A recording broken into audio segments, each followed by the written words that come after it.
Imagine looking out the window of a fighter jet at 34,000 feet. You are intercepting a passenger airliner that has stopped responding to radio calls. You pull up alongside the Boeing 737 to see what is happening inside. What you see chills you to the bone. The passengers are sitting in their seats motionless. They aren't reading, they aren't talking, they are slumped over wearing oxygen masks. The aircraft is flying perfectly steady, but inside it looks like a graveyard. You move your jet closer to the cockpit to make eye contact with the captain, but the captain's seat is empty. The co-pilot is slumped over the controls, unconscious. And then you see movement. A lone figure enters the cockpit. He is not a pilot. He sits in the captain's seat and puts on the headset. He looks at you, but he doesn't wave. He looks desperate. This is not a scene from a horror movie. This is the terrifying true story of Helios Airways, Flight 522, the ghost flight that wandered the skies of Greece while the world watched in helpless horror. The story begins on the morning of August 14th, 2005. It was the peak of the summer holiday season. Helios Airways, a low-cost Cypriot airline, was preparing Flight 522 for a trip from Larnaca, Cyprus, to Prague, with a stopover in Athens. On board were 115 passengers and 6 crew members. Most were families going on vacation. There were children excited to see Europe, couples looking forward to a break, and crew members just doing another routine shift. The aircraft was a Boeing 737-300, one of the most popular and reliable planes in the world.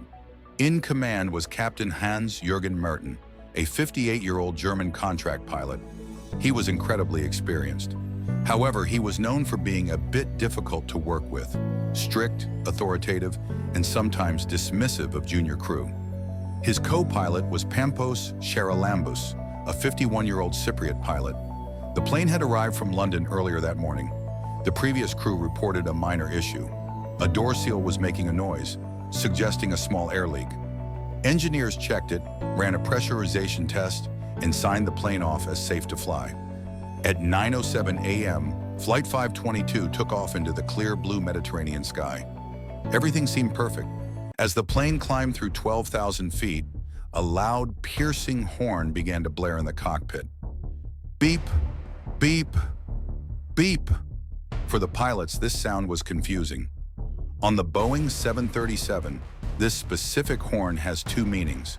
On the ground, it means the plane isn't configured for takeoff. Maybe the flaps aren't set. In the air, however, it means something completely different. It means the cabin altitude is too high. It means the plane is losing pressure.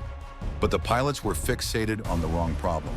Because the horn sounded exactly like the takeoff configuration warning, the captain assumed the computer was glitching and thinking they were still on the ground.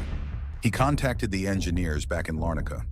The ventilation cooling fan lights are off, the captain reported, sounding annoyed rather than scared. He was trying to troubleshoot a computer error. He didn't realize he was fighting for his life. The engineer on the ground asked a crucial question. "Captain, can you confirm that the pressurization panel is set to auto?" The captain ignored the question. His brain was suffering from the early stages of hypoxia, oxygen starvation. Instead of checking the switch, he asked about circuit breakers. His thinking was becoming fuzzy. His judgment was fading. Communication between the ground and the plane became disjointed.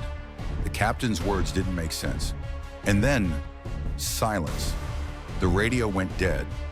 What the pilots didn't know was that the plane was not pressurizing. As they climbed higher, the air became thinner.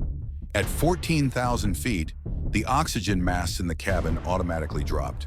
The passengers, confused and frightened, put them on. But these masks only provide oxygen for about 12 to 15 minutes, just enough time for the pilots to initiate an emergency descent to a lower altitude. But the plane didn't descend. It kept climbing. Why? Because in the cockpit, the pilots hadn't put on their masks.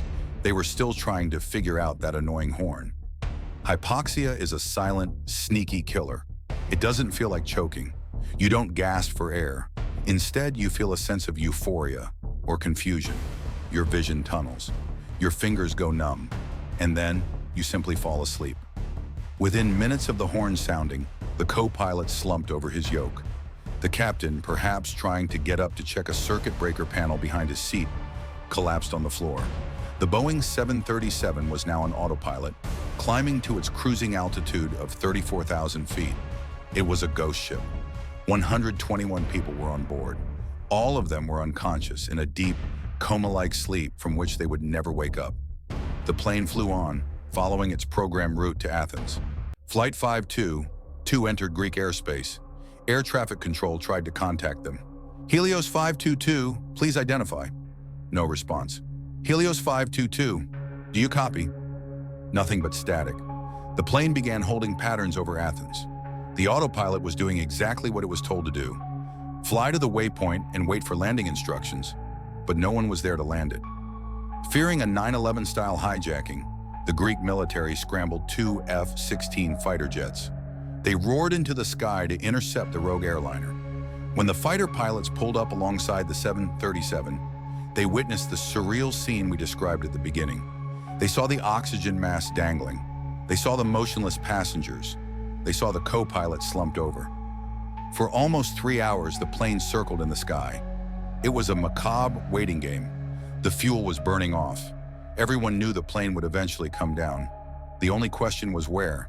But then, at 11:49 a.m., something incredible happened. The fighter pilots saw movement in the cockpit. A man entered the flight deck. He wasn't wearing a pilot's uniform. This was Andreas Prodromou, a 25-year-old flight attendant.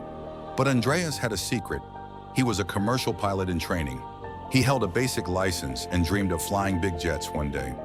Andreas had likely survived longer than the others because he found a portable oxygen bottle, which gave him more time than the passenger masks. While everyone else slept, he was awake, alone in a tube of metal at 34,000 feet, surrounded by unconscious people. He fought his way into the cockpit. He sat in the captain's seat. He saw the F-16 outside. He waved weakly, but it was too late. Just as Andreas took the controls, the left engine flamed out. Fuel exhaustion. 10 minutes later, the right engine died. The plane began to glide. The electrical power failed. The quiet hum of the jets was replaced by the sound of the wind. Andreas Prodromou, in his final moments, didn't give up. The flight data recorder showed he tried to bank the plane away from Athens, aiming for an unpopulated hilly area. Even in the face of certain death, he tried to save the people on the ground. At 12:03 p.m., Helios Flight 522 crashed into the hills near Grammatiko, Greece. There were no survivors. The crash shocked the world, but the investigation revealed a tragedy that was completely avoidable. It all came down to a single, small switch on the overhead panel. Remember the maintenance test done earlier that morning? The engineer had switched the pressurization control from auto to manual to check for leaks. After the test, he forgot to switch it back to auto. When the pilots boarded, they missed this switch during their pre-flight checks. It is a small dial, easy to overlook if you are rushing or distracted. Because it was on manual, the plane's valves remained open as they climbed. The air escaped. The plane never pressurized. The tragedy of Helios 522 is a chain of human errors. A forgotten switch by an engineer, a missed checklist by the pilots, a warning horn that sounded confusing, and the physiological trap of hypoxia that robbed the crew of their ability to think clearly. Conclusion: today, aviation protocols have changed because of this flight. The warning system on the Boeing 737 was redesigned to distinctively separate cabin pressure, warnings from takeoff warnings. Checklists were tightened, but the story remains a haunting reminder of how fragile we are at 30,000 feet. And we remember Andreas Prodromou, the flight attendant who spent his final conscious moments trying to do the impossible, to wake up a ghost plane and bring it home.